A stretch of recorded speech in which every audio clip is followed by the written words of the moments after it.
compte, encore une fois, c'est pas forcément le comment, mais peut-être le pourquoi, et la manière dont on avance, et dont on avance dans son espace, je dirais même dans son espace-temps. Donc en fait, c'est vrai que si on part du principe de ce qu'on entend un petit peu sur le Feng Shui autour de nous, quand on écoute un peu, c'est plutôt, on va dire, un moyen de pouvoir résoudre des problèmes de l'ordre peut-être du travail, de l'argent, de la santé, du fait de l'affectif, voilà. Alors qu'en fait, c'est clair qu'il y a déjà un regard de l'intérieur qui va vous renseigner et vous enseigner sur votre espace et sur la façon dont vous l'avez finalement, on va dire, pensé, même si ce n'est pas forcément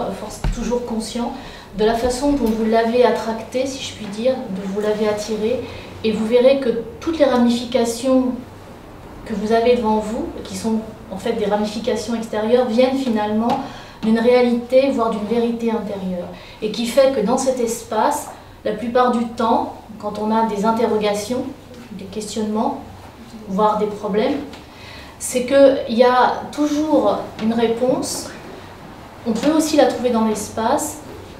Elle correspond souvent, et quand on rencontre des espaces, quand on choisit un appartement ou un espace pour y vivre, et quand on a un regard d'observation, un regard qu'on va appeler Feng Shui ce soir, on y voit clairement souvent, par expérience, les gens qui renforcent souvent leurs points forts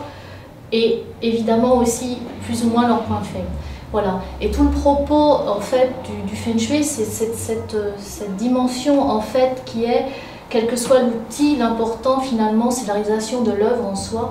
et d'arriver, là on a un outil, c'est le Feng Shui, qui permet de pouvoir voir, un peu plus clair, on va dire, toutes les choses qui finalement sont sous nos yeux, mais dont on n'a pas toujours conscience.